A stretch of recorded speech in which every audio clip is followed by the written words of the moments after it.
আমার রব আমার আল্লাহ বলেন, এই চারটা হুকুম যখন ফরজ হয়ে গেল, চারটা হুকুম যখন পালন করে ফেললো, আমার আল্লাহ বলেন এই নারীর সাথে আমি আল্লাহ সরাসরি পৃথিবীর কোন মাধ্যম ছাড়া আমি রব, আমি আল্লাহ ইলহামের মাধ্যমে কথা বলি। জোরে জোরে বলেন সুবহানাল্লাহ। এক নাম্বার উদাহরণ, সংক্ষিপ্ত করে বলছি। এক নাম্বার উদাহরণ হচ্ছে, মরিয়ম আলাইহিস সালাতু ওয়াস সালাম ছিলেন মান্নতের সন্তান, বাইতুল মাকদাসের খাদেমা ছিলেন তিনি। যখন তিনি বয়সপ্রাপ্ত হয়ে গেলেন, যখন তিনি অপবিত্র হয়ে গেলেন, অপবিত্র অবস্থায় আল্লাহর ঘরে থাকা যায় না, চলে যায় খালুজানের বাড়িতে, জাকারিয়া আলাইহিস সালাতু ওয়াস সালামের বাড়িতে। গোসল করার জন্য একটা হাম্মাম খানা ছিল পূর্ব দিকে। এই হাম্মাম খানায় ঢুকলেন, পাথর দিয়ে আবৃত করা হাম্মাম খানা। এই হাম্মাম খানা ঢোকার পরে মরিয়ম আলাইহিস সালাতু ওয়াস সালাম তারপরে সুন্দর করে নিজের গায়ের ওড়না দিয়ে চতুর্দিকে বেষ্টনী দিয়ে দিলেন। আমার আল্লাহ বলেন, মরিয়ম ওয়াত্তাখাযাত মিন দুনিহিম হিজাবা, তুমি যে পর পুরুষ থেকে তুমি যে নিজে পর্দাবৃত করে রেখেছো, আমার কাছে এই দৃশ্যটা ভালো লেগে গেছে।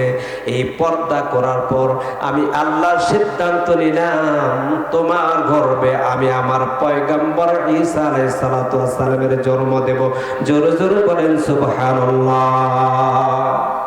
খোলা ভালো তো পিটা বলো, খোলা ভালো পিটা বলো। এই জগতের নারীদের পেট ভালো, সন্তান ভালো। আমাদের ফ্যাক্টরি তো নষ্ট হয়ে গেছে। ভালো সন্তান কই আশা করে? আমার মারা যদি ভালো থাকে, আমরা ফসল ভালো পাবো, পরবর্তী বংশ ভালো পাবো। আল্লাহ যেন মাদেরকে হেফাজত করেন, আমরা বলি আমিন। মারা আমাদের কলিজার টুকরা, এই মারাই তো আমাদের পরবর্তী বংশ ভালো রাখবে। আমার মাদেরকে ভালো রাখা দরকার। এই জন্য আমার ভাইয়েরা, বন্ধুরা আমার, আল্লাহ বলেন চারটা গুণ যখন তোমার ভিতরে হাসিল হয়ে গেল, আমি আল্লাহ সিদ্ধান্ত নিলাম আমার নবী পয়গম্বর ঈসা আলাইহিস সালাতু ওয়াস সালাম তোমার গর্ভে দিয়ে দেব। আমি আল্লাহ সিদ্ধান্ত নিয়ে ফেলেছি। এই মুহূর্তের ভিতরে জিবরাইল আলাইহিস সালাতু ওয়াস সালাম হাম্মাম খানার ভিতরে প্রবেশ করলেন।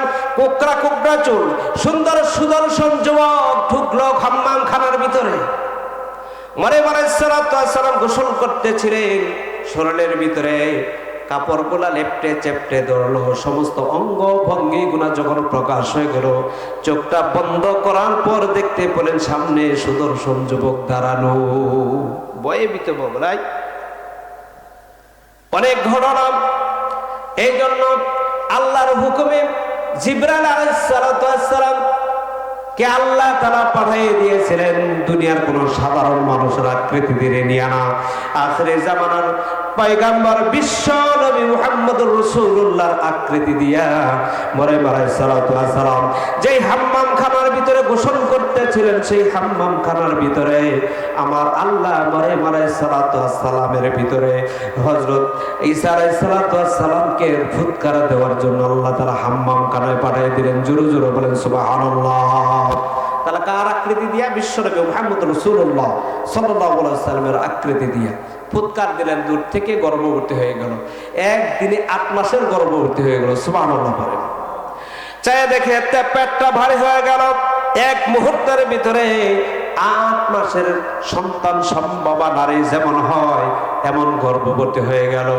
আল্লাহ পাক বলেন, এ ঈসার মা মরিয়ম, আল্লাহ পাক বলেন, এ মরিয়ম, এই যে পেটে বাচ্চা নিয়ে যদি বাইতুল মাকদাসে যাও, তাহলে মানুষ তোমার বর্ষণা দেবে, জায়গা দেবে না। আমি হুকুম দিলাম। এখানে কিন্তু জিবরাইল আলাইহিস সালাতু ওয়াস সালাম ডিলেট হওয়ার পর আল্লাহ বলেন, এই জিবরাইল তুমি ডিলেট, আমি আমার বান্দির সাথে কথা বলবো। সুবহানাল্লাহ। ইলহামের মাধ্যমে কথা বললেন। আল্লাহ বলেন, মরিয়ম দূরে, বহু দূরে যাও। হযরত মরিয়ম আলাইহিস সালাতু ওয়াস সালাম দৌড়াইলেন জনমানবহীন ধুধু বালুচর মরু প্রান্তরে চলে গেলেন। আল্লাহ পাক বলেন, ওই যে খেজুর গাছ দেখা যায়, ওই খেজুর গাছের নিচে যে আশ্রয় নাও। এরপরে এই যে খেজুর গাছটা, এই গাছের ডাল ধরো। আমার বন্ধুগণ, সেখানে ছিল একটা খেজুর গাছ, তাও মরা। আল্লাহ পাক বলেন ওয়া হুজ্জি ইলাইকি রুতাবান জানিয়া। এ মরিয়ম, এই যে খেজুর গাছের ডাল ধর। খেজুর গাছের ডাল ধরলেন।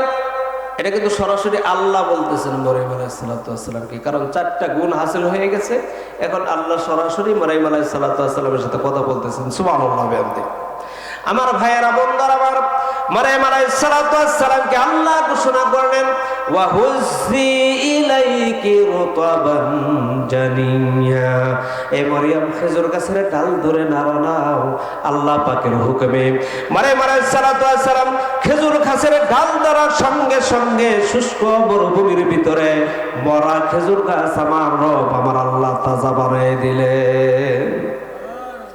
এবার আল্লাহ বলেন খেজুর গাছের ডাল ধরে নাড়া দাও। খেজুর গাছ ছিল মরা, তাজা হওয়ার সঙ্গে সঙ্গে থোকা থোকা পাকা পাকা খেজুর আল্লাহ পাক দৃশ্যমান বানিয়ে দিলেন। আল্লাহ বলেন ডাল ধরে নাড়া দাও, থোকা থোকা খেজুর তোমার দিকে ছুটে আসবে। জোরে জোরে বলেন সুবহানাল্লাহ। কুলি ওয়াশরাবি, এই মরিয়ম খাও, তৃপ্তি সহকারে পান করো। সুবহানাল্লাহ বিহামদিহি। আল্লাহ বলেন মরিয়ম, শুধু তাই না, ওই যে তোমার পায়ের গোড়ানি নিচের দিকে তাকায় দেখো, জিবরাইল আলাইহিস সালাতু ওয়াস সালাম পায়ের আঘাত দিয়া আমার রব, আমার আল্লাহ একটা নহর প্রবাহিত করে দিলেন। জোরে জোরে বলেন সুবহানাল্লাহ।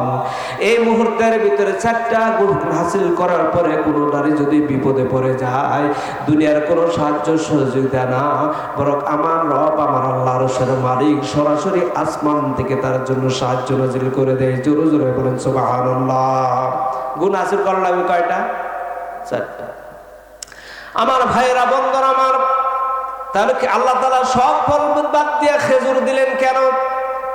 যখন কোন নারী সন্তান সম্ভব হবে, সন্তানের ব্যথা প্রশমিত করার জন্য এই পৃথিবীর যত মেডিসিন আছে, সমস্ত মেডিসিনের সাথে উৎকৃষ্ট মেডিসিন দিলেন আল্লাহ, খেজুর। সুবহানাল্লাহ। খেজুর দিলে, খেজুর খাইলে ব্যথা কম হবে, নরমালি ডেলিভারি হবে। সুবহানাল্লাহ বিহামদিহি। আমার ভাইয়েরা, এই গেল উদাহরণ 1। 2 নম্বর উদাহরণ হলো হযরত মূসা আলাইহিস সালাতু ওয়াস সালাম জন্ম নিলেন। জন্ম নেওয়ার পরে আল্লাহর পয়গম্বর মূসা আলাইহিস সালাতু ওয়াস সালাম মায়ের কোলে। মূসা আলাইহিস সালাতু ওয়াস সালামের মা ছিল সতী, সাধ্বী, পবিত্র নারী। আল্লাহ পাক রব্বুল আলামিন বান্দি যখন বিপদে পড়ে যায়, তখন সরাসরি আল্লাহর সাহায্য নাজিল করা তার জন্য জরুরি হয়ে যায়। আল্লাহ তাআলা সাহায্য নাজিল করবে। এবার আল্লাহ তাআলা এই মূসা আলাইহিস সালাতু ওয়াস সালাম তার মায়ের কোলে আল্লাহ তাআলা দিয়েছেন। আমার ভাইয়েরা, বন্ধুরা আমার, হযরত মূসা আলাইহিস সালাতু ওয়াস সালামের মায়ের কোলে, কিন্তু ফেরাউন তার সমস্ত লস্কর বস্কর দিয়ে পাঠিয়ে দিয়েছে, খোঁজ নাও সে কথিত সন্তানটি কোন ঘরে জন্মগ্রহণ করেছে। আমার ভাইয়েরা, বন্ধুরা আমার, আল্লাহর পয়গম্বর মূসা আলাইহিস সালাতু ওয়াস সালামের বোনের নাম ছিল মরিয়ম। মরিয়মকে বাড়ির বাইরে পাহারাদারের দায়িত্ব দিয়ে দিলেন। দেখো কোন লস্কর বস্কর, কোন সৈন্য সামন্ত ঘোরাফেরা করে কিনা। বোন চলে আসছে, মরিয়ম চলে আসছেন। মরিয়ম আয়েশা বলতেছে, মাঝান ফেরাউনের সৈন্য বাহিনী তো বাড়িতে ঢুকবে ভাব, মনে হয় বাড়ির ভিতরে ঢুকেই পড়বে। আমার বন্ধ করে এই মুহূর্তের ভিতরে আমার রব, আমার আল্লাহ হযরত মূসা আলাইহিস সালাতু ওয়াস সালামের মায়ের জাহানের ভিতরে ইলহাম ঢুকিয়ে দিলেন।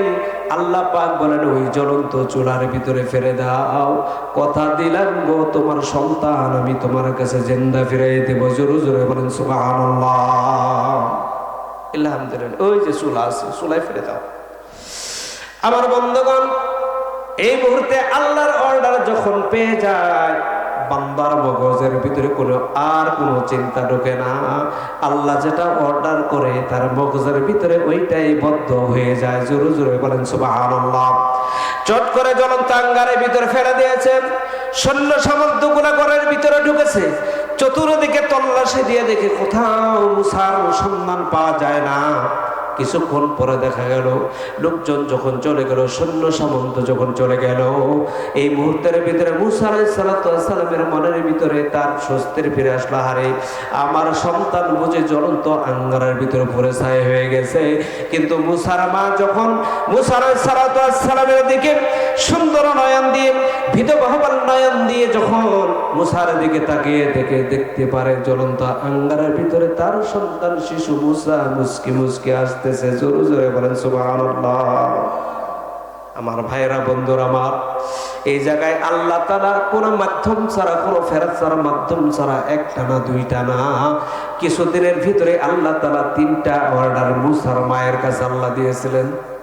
এবার মুসার মারে আল্লাহ তাআলা রাত্রে বেলায় স্বপ্নে দেখাইতেছে যে এমন একটা সিন্দুক বানা, এমন একটা সিন্দুক বানাইয়া সন্তান নদীতে ভাসাইয়া দেওয়া যায়। রাত্রে স্বপ্নে দেখছে, সকালবেলায় টেনশন, আরে এমন সিন্দুক, এমন সিন্দুক কে বানায় দিতে পারে। কিন্তু আমার রব, আমার আল্লাহ এমনই কারিগর। সকালবেলাতে টেনশন করতেছে মুসার মা, সকালবেলাতে একজন মিস্ত্রি বাড়ির বাইরে থেকে ডাকে, কে গো আছো বাড়ির ভিতরে? আমি এমন সুন্দর করে একটা সিন্দুক বানাই দিতে পারি, যদি মনে করো ওই সন্তানটিকে দরিয়ার ভিতরে ভাসায় দিবা, এই দরিয়ার ভিতরে সিন্দুক ভাসমান যাবে, এই সন্তান নিয়ে পানির ভিতরে ডুবে যাবে না। জোরে জোরে বলেন সুবহানাল্লাহ। হ্যাঁ, মুসার মা বলতেছে, হ্যাঁ আমি তো এরকম একটা সিন্দুক বানাই দেবো না, মিস্ত্রি খুঁজতেছি, তাহলে বানাই দিতে পারবো? হ্যাঁ বানাই দিতে পারবো, আমার জন্য একটু পানি নিয়ে আসে। বাড়ির ভিতরে পানির জন্য গেছে, আয়েশা দেখে সিন্দুক করে দিই, ডাক দিয়ে বলেন, এই যে আপনার জন্য, আপনার সন্তানের জন্য সিন্দুক রেডি হয়ে গেল। কথা বলেই রওনা হয়ে গেল। মুসার মা ডাক দেয়া বলো, মিস্ত্রি দাঁড়াও, সিন্দুক বানাই দিয়েছো, তোমার মজুরি লাগবে না নাকি? মুসার মাকে ডাক দেয়া বলেন, ও মুসার মা, আমি কোনো সাধারণ মিস্ত্রি না, আমার আল্লাহ পাক মিস্ত্রি হিসাবে, আমি জিব্রাইলকে মিস্ত্রি হিসাবে আল্লাহ পাক তোমার সন্তানের জন্য সিন্দুক বানানোর জন্য আমার রব, আমার আল্লাহ নাজিল করে দিয়েছেন। জোরে জোরে বলেন সুবহানাল্লাহ। এবার সিন্দুকে ভরে তো ভাষায় দিব, ভাষায় দেওয়ার জন্য সূরা তোহার ভিতরে বিস্তারিত ঘটনা আছে। সংক্ষিপ্ত করে বলছি আপনাদেরকে, সামনের দিকে আগায় যাব। আমার ভাইয়েরা, বন্ধুরা আমার, এই সিন্ধুকের ভিতরে ভাসায় দেব, টেনশন আমার সন্তানের কি হবে। আমার ভাইয়েরা, কোন মাধ্যম ছাড়া, কোন জিব্রাইলের মাধ্যম ছাড়া, হযরতে মিকাইলের মাধ্যম ছাড়া, কোন ফেরেশতার মাধ্যম ছাড়া সরাসরি আল্লাহ পাক মুসার মায়ের দিলের ভিতরে ইলহাম নাজিল করে দিলেন, এই মুসার মা, এই যে সিন্ধুকের ভিতরে ভাসায় দাও, কথা দিলাম গো তোমার সন্তান আমি তোমার কোলেই ফিরাই দেব। জোরে জোরে বলেন সুবহানাল্লাহ। ওই যে শুনছে, কথা দিলাম তোমার সন্তান আমি তোমার কোলেই ফিরাই দেব, দেশে ভাসাইয়া আল্লাহ ফিরাই দেয় না। আমার ভাইরা, বন্ধুরা আমার, এমন অসংখ্য ঘোষণা আছে। ইব্রাহিম আলাইহিস সালাতু ওয়াস সালামের মা বান্দি যখন বিপদে পড়ে যায়, ইব্রাহিম আলাইহিস সালাতু ওয়াস সালামের জন্ম নিয়ে নমরুদ সমস্ত সৈন্য বাহিনী যখন পাঠিয়ে দিয়েছে, ইব্রাহিমের জন্ম হয় কিনা, ইব্রাহিমের মাকে আল্লাহ পাক রব্বুল আলামিন ইলহামের মাধ্যমে জানিয়ে দিলেন, ইব্রাহিমের মা, এই ঘরের ভিতরে সন্তান তোমার। ইব্রাহিমকে যদি ঘরের ভিতরে প্রবেশ করো, তাহলে নমরুদের সৈন্য সামন্ত মেরে ফেলে দিতে পারে, এই জন্য দূরে, বহু দূরে চলে যাও, গুহার ভিতরে সন্তান প্রসব করে আসো। 1 মাইল না 2 মাইল না, সন্তান গর্ভে নিয়া হযরতে ইব্রাহিম আলাইহিস সালাতু ওয়াস সালামের মা 7 মাইল দৌড়ে গিয়েছিলেন। জোরে জোরে বলেন সুবহানাল্লাহ। আল্লাহ পাক সুবহানাহু ওয়া তাআলা এই জগতের মা বোনকে যেন বোঝার তৌফিক দেন, আমরা বলি আমিন। ছেড়ে দেই না, এই যে এটা সাপোর্ট দিতেছে না, অনেক কষ্ট করে। আমি এই ভাই রফিক ভাইয়ের ভারী না হলে আমি এতক্ষণ আধা ঘন্টার উপরে ছিলাম না।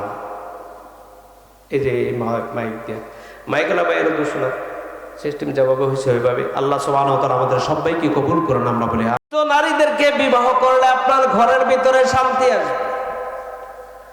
আমার ভাইরা, আপনি কাজ করবেন, এক ধরনের ফল পাবেন, আরেক ধরনের এটা হবে না। এই জন্য আমার বন্ধুগণ, আল্লাহ পাকের দেওয়া ফায়সালা অনুযায়ী আপনাদের কাজ করা লাগবে। আমার ভাইরা বন্ধুরা আমার, এই জগতের নারীদেরকে আল্লাহ পাক চারটা কাজ দিয়েছেন। কয়টা? চারটা কাজ দিয়েছেন আল্লাহ পাক রব্বুল আলামিন। চারটা। বর্তমানে স্ত্রী তার স্বামীর জন্য তার লজ্জাস্থান, তার সম্পদের হেফাজত করবে। আমার ভাইরা বন্ধুরা আমার, এইভাবে করে নারীদেরকে আল্লাহ পাক কাজ দিলেন চারটা। কয়টা? এক নাম্বার, স্বামীর আনুগত্য করা লাগবে। স্বামীর আনুগত্য করা লাগবে কোন বিষয় নিয়ে? এক নাম্বার, বিশ্ব নবী বলেছেন, কোন স্বামীর শরীরের ভিতরে যদি পসরা ধরে যায়, সেখানে যদি পোকা জমা হয়ে যায়, স্বামীর শরীর যদি নারী তার স্ত্রী চেটে চেটে পরিষ্কার করে দেয়, তারপরেও স্বামীর হক আদায় হবে না। চিল্লাইয়া বলেন সুবহানাল্লাহ। তাইলে কতটুকু আনুগত্য করা লাগবে? স্বামীর শরীরের ভিতরে পচন ধরে গেছে, সেখানে পোকা ধরে গেছে, সেই পোকা যদি জিহ্বা দিয়ে চেটে চেটে পরিষ্কার করে দেয়, তারপরেও স্বামীর হক আদায় হবে না। আমার ভাইয়েরা বন্ধুরা আমার, এরকম বিনয়ী থাকা লাগবে, বিনম্র আচরণ করা লাগবে। দুই নাম্বার, সন্তান প্রতিপালন করা লাগবে। স্বামীর জন্য তার ঔরসে যত সন্তান আসবে, সবগুলো বরণ লালন পালন করার জন্য আল্লাহ তাআলা নারীদেরকে দিলেন। তিন নাম্বার, স্বামীর অবর্তমানে তার লজ্জাস্থানের হেফাজত করা লাগবে। চার নাম্বার, স্বামীর যত সম্পদ আছে সব সম্পদগুলো হেফাজত করা লাগবে।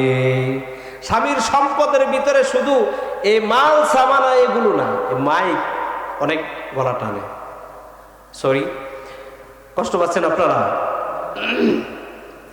তাহলে এই স্বামীর জন্য স্বামীর সম্পদের হেফাজত করবে। স্বামীর সম্পদ কি? এক নাম্বার, তার রূপ সৌন্দর্য পর পুরুষকে দেখানো যাবে না। এটা কি স্বামীর সম্পদ না? স্ত্রী কি স্বামীর সম্পদ না? তার রূপ সৌন্দর্য, এমনকি নিজের কণ্ঠকে ফালা তাখদানা বিল কাউল, পর পুরুষের সাথে কোমল ভাষায় হ্যালো কেমন আছে, এই ভাষায় কথা বলা যাবে না।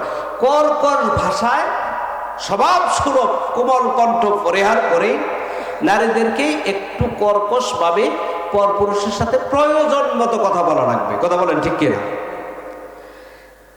এই তাহলে চার নাম্বার হলো স্বামীর সম্পদের হেফাজত করা লাগবে।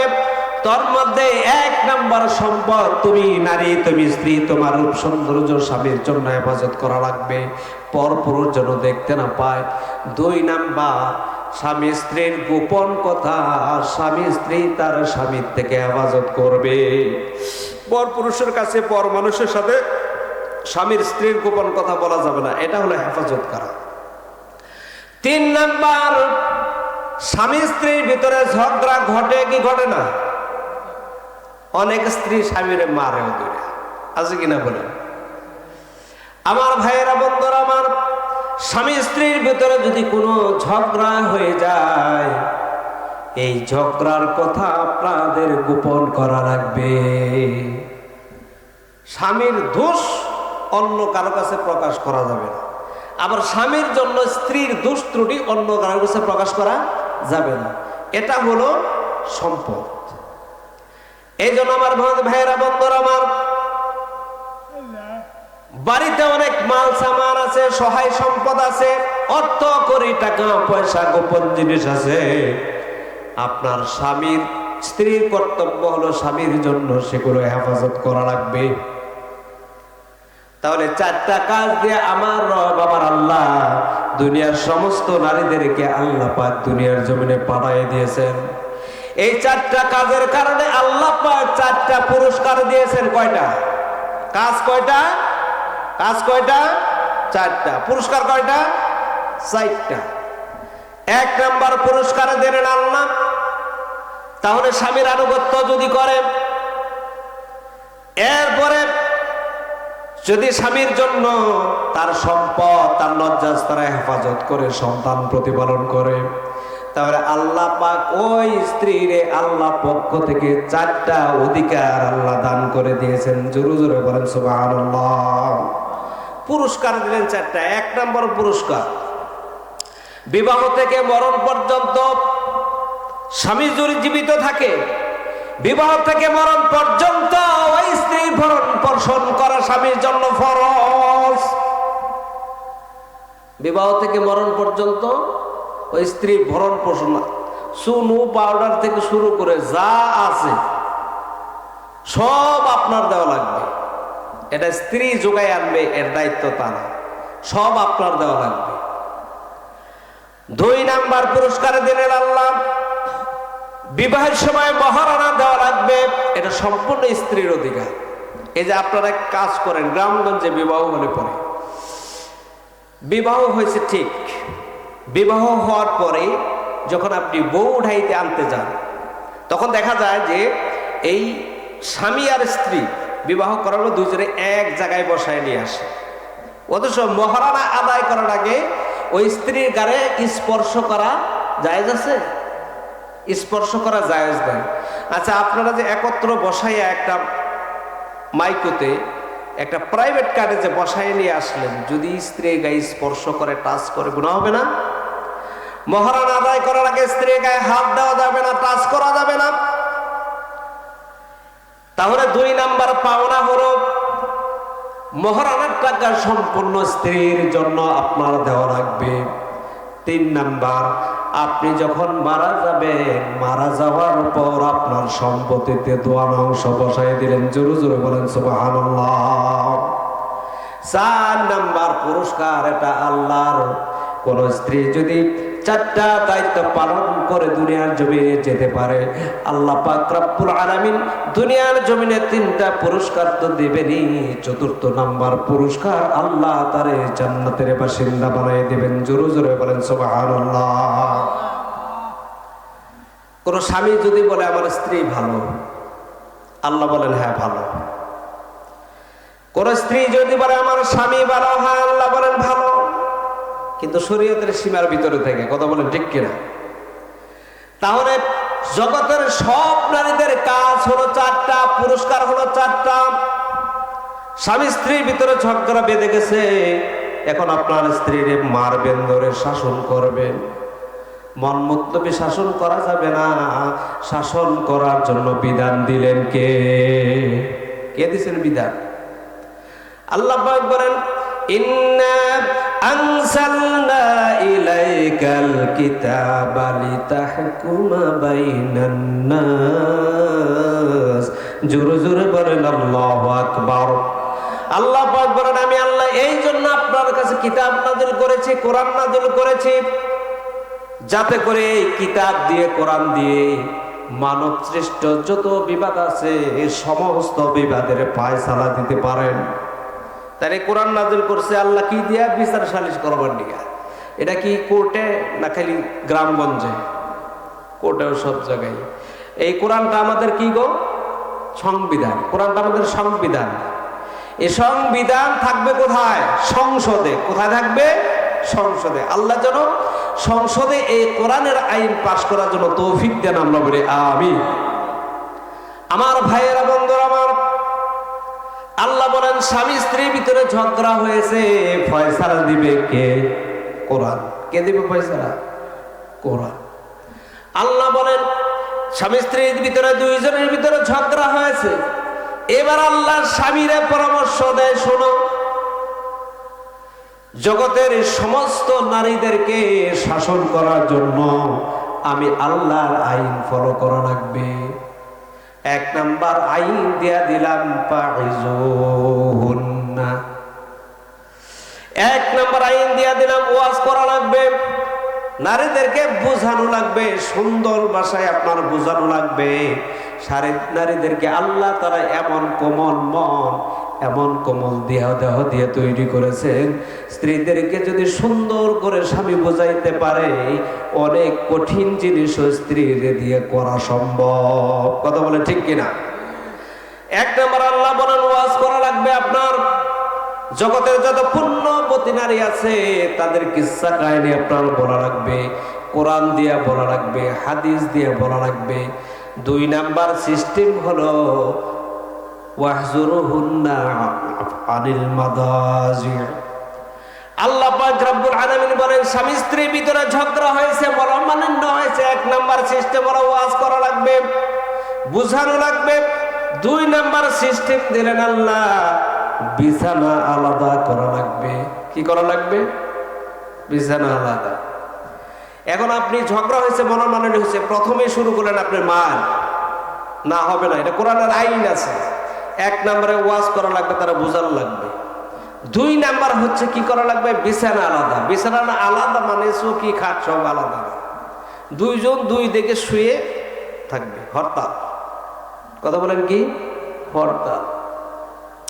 আমার ভাইয়েরা, বন্ধুরা, আমার বিশ্বনবী বলেন স্বামী স্ত্রী যতক্ষণ পর্যন্ত মনোমালিন্য করে থাকবে, 2 জন 2 দিকে ঘুরে থাকবে, ততক্ষণ পর্যন্ত আল্লাহর ফেরেশতারা ওই স্বামী স্ত্রীর উপরে লানত করতে থাকে। জোরে জোরে বলেন নাউজুবিল্লাহ। আমার ভাইয়েরা, এই শাসন করার ক্ষেত্রে আল্লাহ তাআলা জায়েজ বানায় দিলেন। একই কাঠের ভিতরে শয়ন করবে, কিন্তু 2 জন 2 দিকে ঘুরে। কিছুক্ষণ পরে যায় কবে যে, ও জান্নাতের বাপ, তুমি কি রাগ করছো? কথা বলেন ঠিক কিনা? তাহলে আল্লাহ পাক বললেন 2 নাম্বার সিস্টেম হলো বিছানা আলাদা করা লাগবে। মানে একই বিছানায় 2 জন 2 দিকে হরতাল পালন করা লাগবে। এরপরে যদি আপনার ভাগে না আসে, এবার আল্লাহ পাক বিধান দিলেন ওই স্ত্রীরে প্রহার করা যাবে। কি করা যাবে? মারা যাবে, প্রহার করা যাবে। আপনি যে মারবেন, কি জন্য মারবেন? এই জগতের নারীদের কাজ হলো 4টা। বেপরদার হালত করে ছাগল চড়াইতে যায় নাই, মারতে পারবেন? গরু চড়ায় নাই, ছাগল চড়ায় নাই, খেত খামারে চাষাবাদ করতে যায় নাই, মারা যাবে না। এই জগতের নারীরা যে স্বামীরে রান্না করে খাওয়ায়, এটা তাদের কাজ না, বরং রান্না করে খাওয়ানো এটা হলো দয়া। সুবহানাল্লাহ। আমার ভাইয়েরা, বন্ধুরা আমার, এই জন্য আপনার 3 নাম্বার সিস্টেম হলো মার দেওয়া লাগবে। মার দিবেন কেন? 1 নাম্বার ফজরের নামাজ আদায় করে নাই, 2 নাম্বার জোহরের নামাজ আদায় করে নাই, 5 ওয়াক্ত নামাজ যদি আদায় না করে ওই স্ত্রীকে প্রহার করা লাগবে। 3 নাম্বার রমজান মাসে রোজা রাখে নাই, ফরজ গোসল করে নাই, ফরজ পর্দা করে নাই, এই জন্য স্ত্রীকে প্রহার করা যাবে, পিটানো যাবে। আমার ভাইয়েরা, বন্ধুরা আমার, পিটাবেন একেবারে বড় একটা লাঠি দিয়ে না, আধা হাত একটা লাঠি বানাবেন, স্পর্শকাতর জায়গায় আঘাত করা যাবে না। তার মানে হলো নারীদেরকে শাসন করার জন্য লাঠি না, নারীদেরকে শাসন করার জন্য বড় কৌশল হলো ওয়াজ, নসিহত, আদর, ভালোবাসা। কথা বলেন ঠিক কিনা? এদেরকে যতই বাগে আনবেন, শাসন করে বাগে আনতে পারবেন না। বাগে যদি আনতে চান, আদর, সোহাগ, ভালোবাসা, ওয়াজ, নসিহত দিয়ে আনা লাগবে। কথা বলেন ঠিক কিনা? নারীদেরকে আল্লাহ মন কোমল, দেহ কোমল দিয়ে বানাইছেন। আল্লাহ পাক যখন কোরআনের বিধান নাজিল করে দিলেন, লিযাকারি মিসলু হাযযিল উনসায়াইন, আল্লাহ পাক বলেন পুরুষ যা পাবে নারীরা পুরুষের অর্ধেক পাবে। সম্পত্তি নারীরা কত পায় গো? পুরুষের অর্ধেক পায় না? পুরুষের অর্ধেক পাবে। এই সময় রাসূলুল্লাহ সাল্লাল্লাহু আলাইহি সাল্লামের একজন স্ত্রী, তিনি ডাক দেয়া বলেন, ইয়া রাসূলুল্লাহ, আল্লাহর বিধান পুরুষ পাবে ডাবল আর নারীরা পাবে অর্ধেক, এটা তো হতে পারে না। কারণ নারীরা জিহাদের ময়দানে যায় না, কঠিন কোনো কাজ করতে পারে না। হিসাব অনুযায়ী স্ত্রী পাবে ডাবল আর স্বামী পাবে, পুরুষ পাবে অর্ধেক। কারণ এটা কঠিন কাজ করতে পারে, বিভিন্ন ধরনের কাজ করতে পারে, জিহাদের ময়দানে যায় গনিমতের মাল পায়। আর নারীরা তো ঘরের ভিতরে থাকে, এরাই তো ডাবল পাওয়ার কথা, আর পুরুষ অর্ধেক পাওয়ার কথা। আল্লাহ পাক রব্বুল আলামিন বলেন, এই যে জগতের সব নারীরা যারা আছো তাদেরকে কাজ দিলাম 4টা, পুরস্কারও দিলাম 4টা, কিন্তু শাসন করার জন্য সম্মানিত করে আমি আল্লাহ জগতের পুরুষদেরকে পাঠালাম। আর রিজালু কাওয়ামুনা আলান নিসা, পুরুষরা নারীদেরকে শাসন করতে পারবে। হযরত সাদ রাদিয়াল্লাহু তাআলা আনহু বিবাহ করলেন, রাসূলই বিবাহ করালেন, কিন্তু কোন এক কারণে স্ত্রীর গালে কষে মারছে একটা চর। সাদ রাদিয়াল্লাহু তাআলা আনহুর স্ত্রী চলে গেছে বাপের বাড়ি। বাপের বাড়ি যায়া বাবাজানকে বলছে, আব্বুজান আমার স্বামী আমারে এমন করে চপটাঘাত করেছে। শ্বশুরও তো কম না। বিশ্বনবীর দরবারে মেয়েকে নিয়ে চলে গেছে, ইয়া রাসূলুল্লাহ হযরত সাদের সাথে আপনি তো বিবাহ বন্ধনে আবদ্ধ করায় দিলেন, এই যে আমার মেয়ের গালের উপর চর বসায় দিয়েছে। আল্লাহর রাসূল বললেন, তোমার মেয়ের ওরকম করে একটা চর মারার অধিকার আছে। ফয়সালা দিয়েছে, কই যাও এখন। কিন্তু এই সময় দেখা যায় ঝনঝন একটা আওয়াজ শোনা যায়। আল্লাহর নবী ডাক দিয়ে বলেন, ও সাদ, ও সাদের শ্বশুর, সাদের স্ত্রী, একটু থামো, একটু দাঁড়াও। আল্লাহ বুঝে তোমাদের জন্য আয়াত আসমানি ফয়সালা নাজিল করে দিয়েছেন। জোরে জোরে বলেন সুবহানাল্লাহ। এইবার আল্লাহ পাক রব্বুল আলামিন কোরআনুল কারীমের আয়াত নাজিল করে দিলেন, আর রিজালু কাওয়ামুনা আলান নিসা। পুরুষরা নারীদেরকে শাসন করতে পারে, শাসন কর্তৃত্ব এটা পুরুষদের মানা। কিন্তু আজকে দেখা যায় সংসারের ভিতরে পুরুষরা শাসক না, শাসক হচ্ছে নারীরা। কথা বলেন ঠিক কি? এই নারীর কথায়, স্ত্রীর কথায় অনেক স্বামী তার বাবা মার উপরে নির্যাতন করে। কথা বলেন ঠিক কিনা? স্ত্রীর কান পড়া শুনে বাবা মার উপর অবাধ্য হয়ে যায়, নির্যাতন করে। আবার অনেক পুরুষ আছে বাবা মার কথা শুনে স্ত্রীর উপরে নির্যাতন করে। কিন্তু আপনি কি কোরআনের ফয়সালা জানেন? আল্লাহ পাক বলেন, ওয়াআশিরুহুন্না বিল মা'রুফ। আল্লাহ পাক বলেন, ও জগতের পুরুষেরা, তোমরা তোমাদের স্ত্রীদের সাথে ন্যায় সঙ্গত আচরণ করবা। আবার আল্লাহ বলে দিলেন, ওয়াসাহিবুহুমা ফিদ দুনিয়া মা'রুফা। এই জগতের যত পুরুষ আছো, সন্তান আছো, সমস্ত সন্তানের উপর কর্তব্য হলো বাবা মার সাথে ন্যায় সঙ্গত আচরণ করবা। স্ত্রীর সাথে ন্যায় সঙ্গত আচরণ করা লাগবে, বাবা মার সাথেও ন্যায় সঙ্গত আচরণ করা লাগবে। একজনের কথা শুনে আরেকজনের উপর চড়াও হওয়া যাবে না। এটা কার শিক্ষা বলেন তো? আল্লাহ পাকের শিক্ষা। মুযাবযাবিনা বাইনা যালিকা, পুরুষ থাকা লাগবে শক্ত। এরকম বাবা মাকেও সান্ত্বনা দেওয়া লাগবে, আবার কি করা লাগবে? স্ত্রীকেও সান্ত্বনা দেওয়া লাগবে। আল্লাহ যেন তৌফিক দান করেন, আমরা বলি আমিন। আমার ভাইয়েরা, বন্ধুরা আমার, এই পৃথিবীর জগতে যত নারী আছেন, সমস্ত নারীদেরকে আল্লাহ তাআলা পুরুষের চাইতে 4টা জিনিস কম দিছে। কয়টা? কষ্ট পাইতেছেন আপনারা? কষ্ট পাইতেছেন? আমি আসলে কিচ্ছা কাহিনীর বক্তা না, যা বলার চেষ্টা করে কোরআন হাদিস দিয়ে আল্লাহ যেন যতদিন হায়াতের জিন্দেগিতে বাঁচায় রাখে, কোরআন হাদিসের উপর রাখে, আমরা বলি আমিন। সম্মানিত ভাইয়েরা, বন্ধুরা আমার, আল্লাহ পাক রব্বুল আলামিন এই জগতের সমস্ত নারীদেরকে পুরুষের চাইতে 4টা জিনিস কম দিছে। 1 নম্বরে দিছে গান শক্তি কম। কি শক্তি কম? গ্রাণ শক্তি কম। পচা দুর্গন্ধ বাসি জিনিস আপনি নাকের কাছে দিবেন, গন্ধ উঠছে। ওদের নাকের কাছে দিবেন, গন্ধই ওঠে নাই। কথা বলেন ঠিক কিনা? এর মানে হলো ওদেরকে আল্লাহ গ্রাণ শক্তি কম দিলেন। কেন গ্রাণ শক্তি কম দিলেন? হিকমতওয়ালা হিকমত দিয়েছেন। এই জন্য আল্লাহ তাআলা এখানে হিকমত রেখে দিয়েছেন। এই জন্য নারীদেরকে গ্রাণ শক্তি কম দিলেন। কেন দিলেন কম?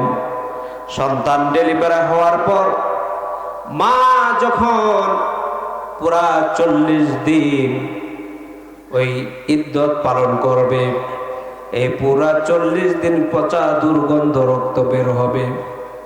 গ্রাণ আছে কিনা বলেন? এই গ্রাণ যদি সহ্য করতে না পারে, এই জন্য আল্লাহ তাআলা মেয়েদেরকে গ্রাণ শক্তি আল্লাহ কম দিলেন।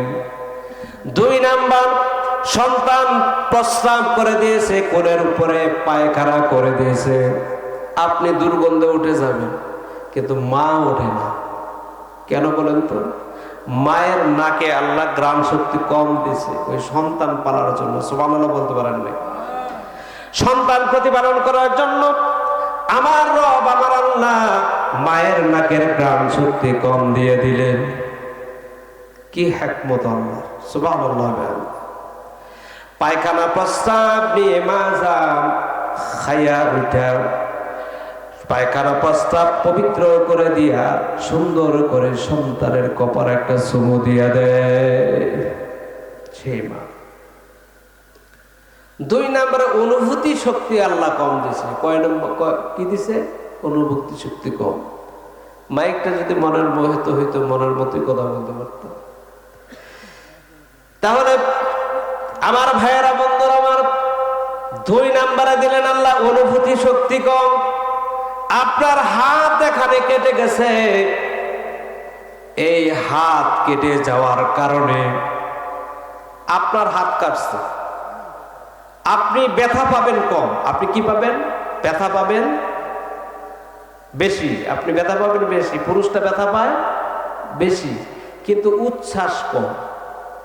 ভাবে বোঝা যায় পুরুষ ব্যথাই পায় না, কিন্তু মায়ের এইখানে যদি কেটে যায় মা ব্যথা পাবে কম, উহা শব্দ করবে বেশি।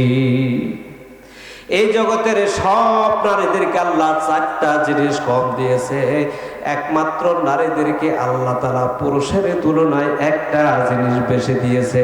সুবহানাল্লাহ। একটা জিনিস বেশি দিয়েছে। একটার পাওয়ার কত আমি সামনে বলবো ইনশাআল্লাহ। তাহলে 2 নম্বর অনুভূতি শক্তি আল্লাহ কম দিলেন কেন? এই জগতের সব নারীদের গর্ভধারণ করার আগে আমি আপনি সবাই মায়ের গর্ভে ছিলাম। দিন নাই, রাত নাই, নিশি নাই, খাবার নাই। আমার মা পুরা 10 মাস 10 দিন আমারে গর্ভধারণ করেছে। রাত্রে বেলা ঠিক মতো ঘুমাইতে পারে নাই, ঠিক মতো খাইতে পারে নাই। আমার ভাইয়েরা এরকম কষ্ট বোধ করেছে, কিন্তু দেখা যায় মা যান যখন সন্তান ডেলিভারি করার জন্য প্রস্তুতি নিয়ে নেয়, এই মায়ের যত কষ্ট হয় 46 ডিগ্রি সেলসিয়াস কষ্ট মায়ের অনুভূত হয়ে যায়। জোরে জোরে বলেন সুবহানাল্লাহ। 40 ডিগ্রি সেলসিয়াস কষ্ট যদি কোনো পুরুষ পায় সে মারা যায়। তাহলে এই জন্য আল্লাহ তাআলা অনুভূতি শক্তি কম দিলেন। এই জগতের সব সন্তান যখন দুনিয়ার জমিনে প্রসব করে, মা প্রথমে একটা লাথি মারে মায়ের কলিজা বরাবর লাথি মারার কারণে রেহেমের ভিতরে যত পানি আছে এই সব পানিগুলো ঝরে পড়ে যায়। এই জন্য মা যান চিৎকার করে পরে, কে গো আছো, আমার একটু পানি দাও আর আমার একটু বিদায় দিয়ে দাও। হয়তো বাঁচবো না, স্বামী কোথায় আছো, মা কোথায় আছো, বাবা কোথায় আছো, আমার একটু বিদায় দিয়ে দাও, আমি হয়তো আর বাঁচবো না। 2 নাম্বার লাথি মেরে দেয় মায়ের কলিজা বরাবর। মায়ের কলিজা বরাবর লাথি মারার কারণে মায়ের কলিজায় যত রক্ত আছে সবগুলো বের করে দেয়। 2 নাম্বার লাথি মারার কারণে মায়ের কলিজার থেকে সব রক্তগুলো ঝরে পড়ে যায়। 3 নাম্বার হাইজাম লাথি মারে মায়ের কলিজা বরাবর, তখন মায়ের কলিজার নিচ দিয়ে মা সন্তানের পাটা ঢুকে যায়, একেবারে আধা হাত পর্যন্ত মায়ের কলিজা উপরের দিকে উঠে যায়। এই জন্য এই মায়ের কলিজা বরাবর 3য় নাম্বার লাথি মারার কারণে মায়ের কলিজার ভিতরে আঘাত লেগে যায়। এটা কোনো সাধারণ আঘাত না, এটা হলো মায়ের নেটওয়ার্ক। সুবহানাল্লাহ। এই জন্য আমার ভাইয়েরা, বন্ধুরা আমার, মা সন্তান যত চিৎকার মারে মায়ের কলিজায় তত লাগে। মায়ের কলিজার সাথে সন্তানের নেটওয়ার্ক আল্লাহ বসায় দিলেন। চিৎকার মেরে বলেন সুবহানাল্লাহ। এই ৪৬ ডিগ্রি সেলসিয়াস কষ্ট অনুভব করার কারণে আমার রব, আমার আল্লাহ সমস্ত পৃথিবীর মাদেরকে, আমার আল্লাহ রাব্বুল আলামিন মায়েদেরকে অনুভূতি শক্তি আল্লাহ তাআলা কম দিলেন। সুবহানাল্লাহ বলতে পারেন। ৩ নাম্বার দিলেন আল্লাহ ব্রেন শক্তি কম। কি দিছেন? ব্রেন কম দিছেন, মগজ অর্ধেক। আমার নবী বিশ্ব নবী বলেন পৃথিবীর সব নারীদেরকে পুরুষের তুলনায় ব্রেন দেওয়া হয়েছে অর্ধেক। মেয়েদের ব্রেন কত? অর্ধেক। এই জন্য পুরুষের দায়িত্ব বেশি। মেয়েরা যখন ভুল করতে চাইবে এর আগেই নারীদেরকে ওয়াজ নসিহত করে সবসময় রাখা লাগবে, কারণ ওদের বুদ্ধি কম। এই জন্য পুরুষের বুদ্ধিমান হওয়া লাগবে। আপনি হলেন 100% বুদ্ধিওয়ালা, নারীরা হলো 50% বুদ্ধিওয়ালা। আমার ভাইয়েরা, বন্ধুরা আমার, এই আপনি হলেন 100% বুদ্ধিওয়ালা। আল্লাহ পাক নারীদেরকে একটা জিনিস বেশি দিছে, এটা হলো উচ্ছ্বাস, আবেগ বেশি দিছে, উচ্ছ্বাস বেশি দিছে। প্রেম প্রীতি ভালোবাসা আল্লাহ তাআলা বেশি দিয়ে দিয়েছেন। আপনি 100% মগজলাকে তার প্রেম প্রীতি ভালোবাসা উচ্ছ্বাস দিয়া 0% বানাইয়া দেয়। সুবহানাল্লাহ। আপনার এই 100% মগজের 0 বানাইয়া দেয়। সুবহানাল্লাহ বলতে পারেন নাই? তাহলে মেয়েদেরকে দিছে 4টা কম, একটা বেশি, একটা দিয়ে আপনার 100-এর 0 বানিয়ে দিয়েছে। ওর 50-85 আছে। সুবহানাল্লাহ। এই জগতের নারীদেরকে আমার রব, আমার আল্লাহ দয়া করে মায়া করে আল্লাহ তাআলা 4টা জিনিস কম দিয়েছেন। জোরে জোরে বলেন সুবহানাল্লাহ। এই জগতের নারীদেরকে আল্লাহ তাআলা নিজে সরাসরি কথা বলে ইলহামের মাধ্যমে। যদি 4টা গুণ হাসিল করে, কয়টা গুণ? 4টা। আমার ভাইয়েরা, বন্ধুরা আমার, হযরত জাকারিয়া আলাইহিস সালাতু ওয়াস সালাম, হযরত ইমরান আলাইহিস সালাতু ওয়াস সালামের কন্যা ঈসা বিনতে মারইয়াম, হযরত মারইয়াম আলাইহিস সালাতু ওয়াস সালাম ছিলেন ইমরান আলাইহিস সালাতু ওয়াস সালামের কন্যা। ইনি ছিলেন মান্নতের কন্যা ছিল। আল্লাহ আমার পেটে যদি একটা বাচ্চা ধরে, মা মান্নত করেছে, আমার পেটে যদি একটা বাচ্চা ধরে তাহলে আমি যে বাইতুল মাকদাসের খাদেম বানাই দেব। সুবহানাল্লাহ বলেন। বলছে যে আল্লাহ তুই একটা বাচ্চা যদি দাও, একটা সন্তান যদি দাও, ছেলে সন্তান, তাহলে বাইতুল মাকদাসের জন্য মান্নত করে দিলাম। আল্লাহর কাছে চাইছি তো ছেলে হয়েছে, মেয়ে। কয় আল্লাহ আমার তো মেয়ে হয়েছে, এখন কি করব?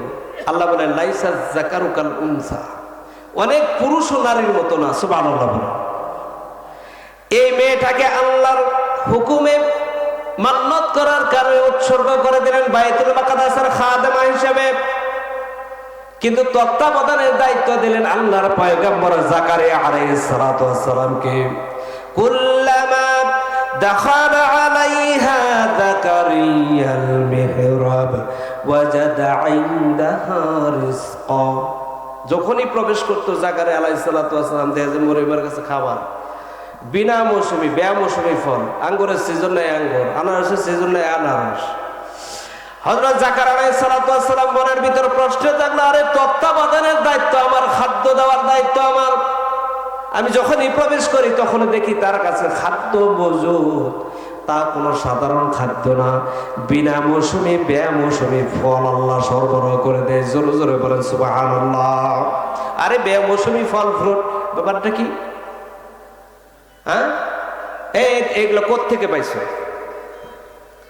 হযরত মারইয়াম আলাইহিস সালাতু ওয়াস সালাম বলেন হুয়া মিন ইনদিল্লাহ।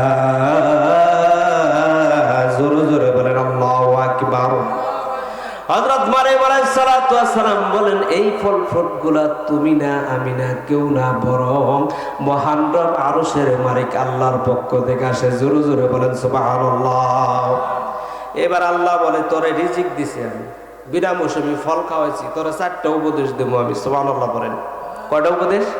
4টা উপদেশ। এই জগতের সব মানুষের রিজিক দেয় কে? বলেন আল্লাহ দেয়। আল্লাহ তাআলা মায়ের গর্ভে থাকাকালীনই রিজিক বরাদ্দ করে দেয়। মায়ের যে জরায়ুতে যে হায়েজের রক্তগুলো আছে সবগুলো বন্ধ করে দিয়া সন্তানের নাভির সাথে তার দিয়া আল্লাহ পাক রব্বুল আলামিন মায়ের রেহেমের ভিতরে খাদ্য পানীয় অক্সিজেন আল্লাহ সরবরাহ করে দেয়। জোরে জোরে বলেন সুবহানাল্লাহ। এবার আল্লাহ বলে ভূমিষ্ঠ হওয়ার পরে তারা খাদ্য দিলাম, রিজিকের ব্যবস্থা সব করে দিলাম, কিন্তু আমার হুকুম দিয়ে দিলাম এটা পালন করবি। আগে আল্লাহর দায়িত্ব কি? রিজিক দেওয়া। ওরে জীব দিয়েছেন যিনি রে ভাই আহার দিবেন তিনি, ওরে জীব দিয়েছেন যিনি রে ভাই আহার দিবেন তিনি, তোরে সৃষ্টি করে তোর কাছে যে হয়ে গেছেন ঋণী, তোরে সৃষ্টি করে তোর কাছে যে হয়ে গেছেন ঋণী। আল্লাহ হলেন রিজিক দাতা। বান্দা কেন ঘামায় মাথা, আরে ক্ষুদ্র মাথা ধরবে কি আর পাক এলাহির শান, পাক এলাহির শান। ওয়া মিন দাব্বাতিন ফিল আরদি ইল্লা আলাল্লাহি রিজকুহা ওয়া নাহনু কাসামনা বাইনাহুম মাঈশাতাহুম ফিল হায়াতিদ দুনিয়া। জোরে জোরে বলেন আল্লাহু আকবার। আল্লাহ বলেন পৃথিবীর সব প্রাণী রিজিকের জিম্মার দায়িত্ব আমার। তুমি কি করে জীবিকা নির্বাহ করবা এটাও আমি আল্লাহ দেই। আপনি কি করে খাইতেছেন? বলে আমি আল্লাহর বন্টন করে দিছি।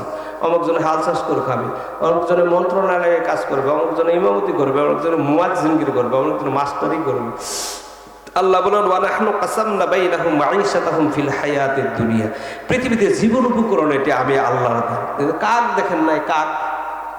কাক যখন ওর তো নিজের বাসা নাই, দেখে যে ঘুরা করে দেখে যে কোন বাসায় ডিম পাড়া আছে, ঘুরা ঘুরে দেখে যে বাসার ভিতরে ডিম পাড়া আছে ডিমগুলা ফেলে দিয়া সেই জায়গায় ডিম পাড়ায়। আমার বন্ধুগণ, ডিম পাড়ার পর বাচ্চা উঠায়, বাচ্চা উঠানোর পর থেকে সাদা পালক, আরে আমার কালার তো কালো, এর কাকের কালার কালো, কালো না? আরে আমার বাচ্চা সাদা পালককে, এটা আমার সন্তান না। সুবহানাল্লাহ বলেন। আমার ভাইয়েরা মনে করেন একটা জারজ সন্তান, এটা আমার সন্তান না, অন্যের ডিম তাপ দিয়ে আমি বাচ্চা উঠেছি। কিন্তু মায়ের মন তো জায়গা অভিমান করে, এটা আমার বাচ্চা, ওই দূর দিয়ে ঘুরে পাহারা দেয়, কেউ যেন না নেয়। সুবহানাল্লাহ বলেন। আমার ভাইয়েরা, বন্ধুরা আমার, এই মুহূর্তে কাকও তারে খাবার দেয় না, পৃথিবীর কোন মানুষ তার কাছে খাবার পৌঁছায় না। খাবার পৌঁছায় যিনি, তিনি কে?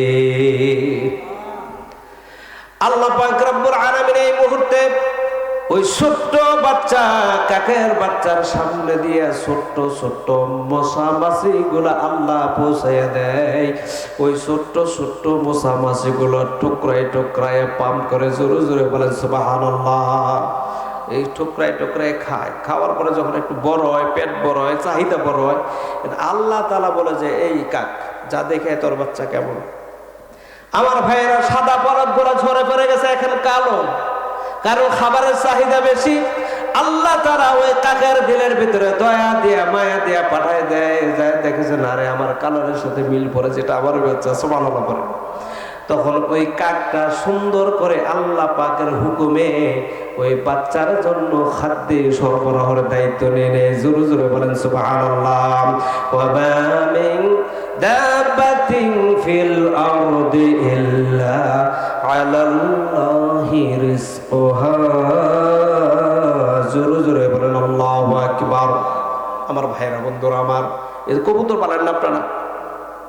কবুতর একদিন না, 2 দিন না, 14 দিন পর্যন্ত মায়ের দুধ খায়। সুবহানাল্লাহ বলেন। কারণ কবুতরের এই যে পেটটা আছে, পেটটা বড় পাতলা, এখানে ধান যাবে, সরষা যাবে, চাউল যাবে, পেটটা ফেটে যাবে।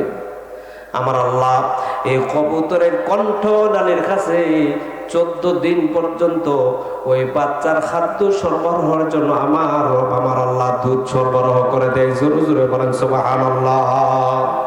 এই 14 দিন পরে দুধ শেষ হয়ে যায়, এখন খোঁজে নরম খাবার। কি খাবার? নরম খাবার খোঁজে, যাতে পাকস্থলী ফেটে না যায়। অভাব করা কাণ্ড। আল্লাহ হলেন অসীম কুদরত ওয়ালা। এই পৃথিবী লালন করতেছেন কুদরত দিয়া। রিজিক দেয় কে? বলেন কে দেয়? আসসালামু আলাইকুম।